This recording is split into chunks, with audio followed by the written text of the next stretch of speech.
Hi everyone, I'm Ryan from the London Craftsman channel. I'm a joiner and I make fitted furniture for a living. In this video I'm going to show you how to make an extremely easy, budget, DIY friendly shake style door that takes no time at all. Let's go over the basics and start from the bottom. So let me just talk about a few methods that you can use. There are half a dozen quite easily, from really complicated to really easy. This is first on the scale, and today we're going to be using the mitre glue method. We're going to be using a two-part glue. One's a spray and one's an actual glue. When they come together they create an instant bond. With this method I'm showing you, I wouldn't go any taller than 440 millimeters and I wouldn't go any wider than 600 millimeters. This method consists of a board, which is going to be the exact size of the door that you want it to be, and also some strips.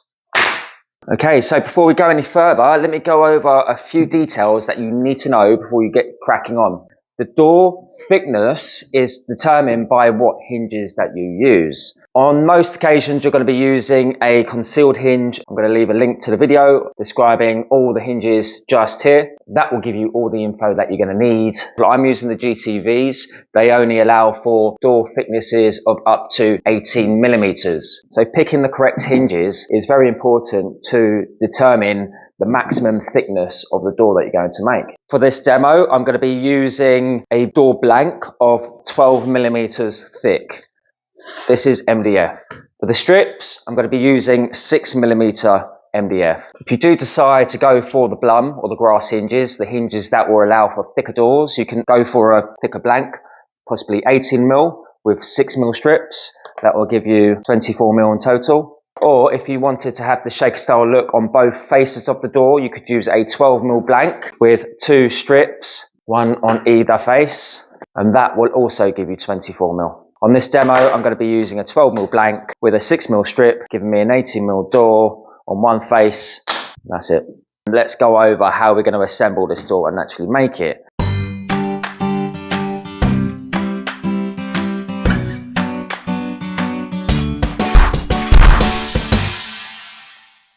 The strips that I'm using are 65 mil wide. I quite like that look, and they have been pre-treated. Okay, take a look at this video if you want to do this. You are painting these, then you're going to want a nice edge. So the door will need to be assembled like so. You've got 2 uprights. Assuming this is the bottom of the door, this is the top of the door. Okay, going that way. Forget that they are offcuts. We're going to be cutting them to length in just a moment. And then we're going to have rails. So the rails go in between the stiles or the uprights. They will complete the door off, giving you the shaker style look like so. Before you do commit to anything, what I would suggest is make sure that you cut your door blank slightly oversized so you can trim up your door afterwards, because as you glue your strips on, you may have some discrepancies where you glued them on. You might have a small little 1 mil overhang somewhere. By the time you've glued it on, you might want to just trim that door up just very fractionally. So maybe leave them 2 mil long in length and 2 mil long in width. So now I've got my blank and all my offcuts ready to go. I'm going to go and pick a door size to make this too. We're going to go 500, which is about there, by 500, which is just there. So let's trim that up on the table saw.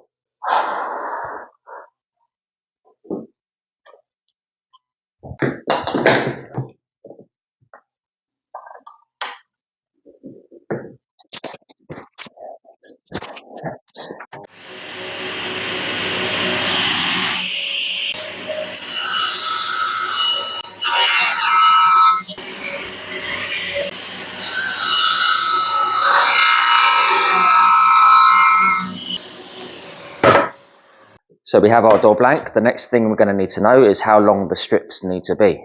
So for the 2 upright strips, the stiles, they are easy. They're going to be the same length as the height of your door. And in this example, it's 500 millimeters.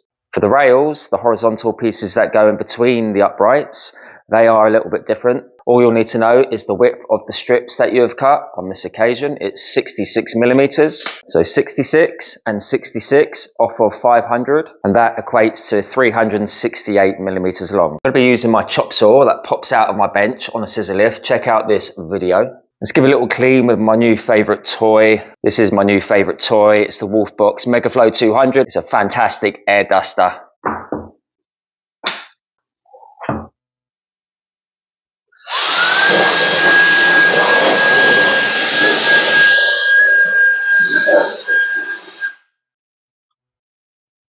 Let's cut them to length. If you don't have a chop saw, just cut them by hand with the handsaw.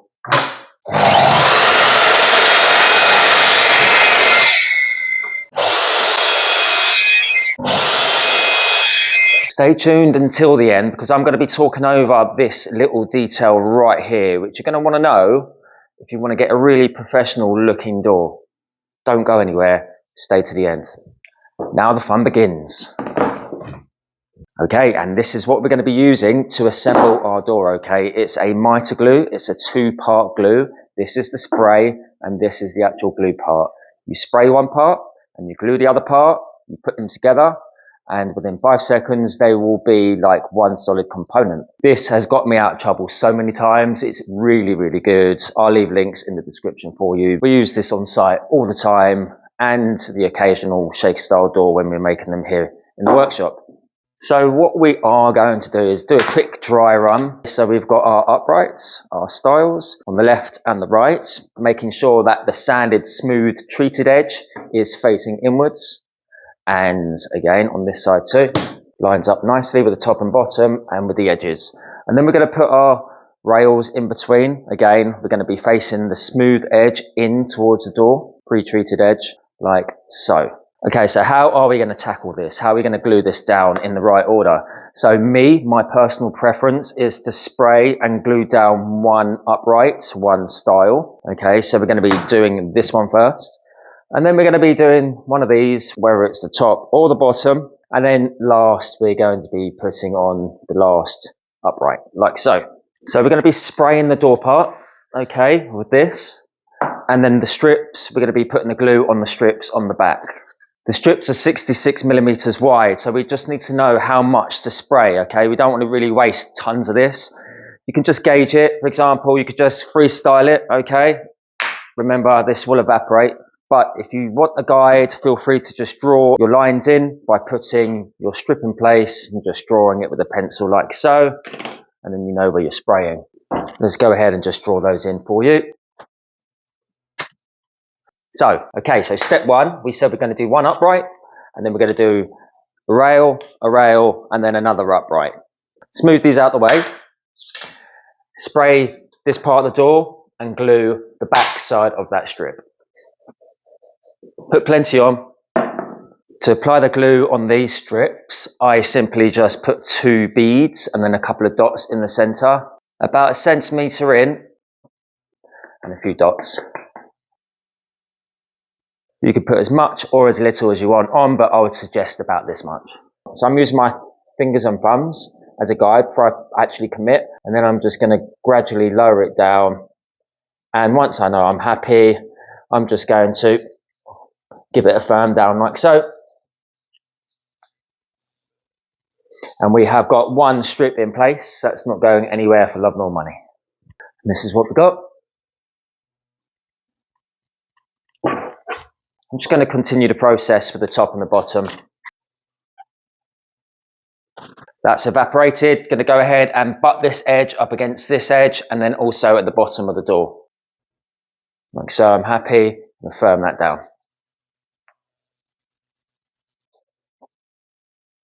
Firm that down nicely. And last but not least, we're going to go for the right hand side. Flip that around, glue the back face. Last piece of the puzzle. Let's get that lined up before we commit. Push it up against the rails, firm it down for a couple of seconds, and we're good to go. We have got one shaker style door there, done really quickly and easily. A simple method, there is no experience needed. It's just cut your components up, bit of glue, firm them down, and you've got a shaker style door. If you can't cut these panels up yourself, there are builders merchants out there, B&Q, Home Depot, that kind of stuff, that will cut your strips and your back panel for you. No cuts needed. All you're going to need to do is just glue them down. So I did say that I was going to show you about these details here, because if you can see, we've got a lovely made detail there with a 1.6 millimeter radius cutter. So you can just see that you've got a joint in between. And what that does also do is eliminate the need for filling and sanding. So if you didn't put that little round over that runs all the way through and make a detail of it, you're going to have to try and match each piece up and then blend it in. And there is also a risk of when you do that, then the filler joint or the paint line will always show over time. When you've got a butt joint up against each other, generally over time they always crack. So what we're doing here is we are making a detail of it using the 1.6mm radius cutter to go through those components, giving us a feature. Again, that hides the joint and makes a detail of the door. But what you will need to do when you do run the detail on the long lengths, you will also need to do it on the shorter length. Let me show you. So as you can see here on the long length, we've got a round over. It's very small, it's tiny in fact, and we use this in all our joinery, all our wardrobes, alcove units, window seats. Every component that hits up against each other will have one of these details. Because what that does, it just gives you a nice detail there. Instead of a horrible sharp line, you've got a nice black line, which is meant to be. But when you come to join two pieces like this on the shake style door, this short edge hasn't got one. Okay, so you're going to need to just round over those short edges too on the rails, on the components that go across, okay, to then be able to butt up nicely and give you the same detail on both sides. Because we've got the round over here, but not on here just yet. So round those over also. So I will leave an old school video on the round over cutter I use, okay. I think it's an old school video, and that will show you what cutter to use. I'm going to be leaving links in the description for all the materials that I use, spray glue, the round over cutter, any other bits and pieces I may have used, and also look for the playlists regarding filling MDF edges, because now you have got this door, you may want to know how to now finish these edges up. It's not as hard as you think. Check out my sanding edges playlist. That will just go through everything. If you're doing these doors in bulk, for example, you're making 10, 15, 20, then you're going to want to know this method to stack up and sand all these edges in one go rather than doing it one at a time. There we go, guys. We've got a simple shaker style door using the mitre fast glue method, probably the simplest method to make a shaker style looking door for very little money, very little labour and very little woodworking knowledge. Hope you've enjoyed, guys. Like and subscribe. Let me know how you make your doors. Have you tried this method before? Because seriously, it's pretty cool if you're making one-offs and you want to just knock out shaker style door really quickly. Let me know what you think. Have a great Friday. I will see you next Friday. Take it easy. Ciao.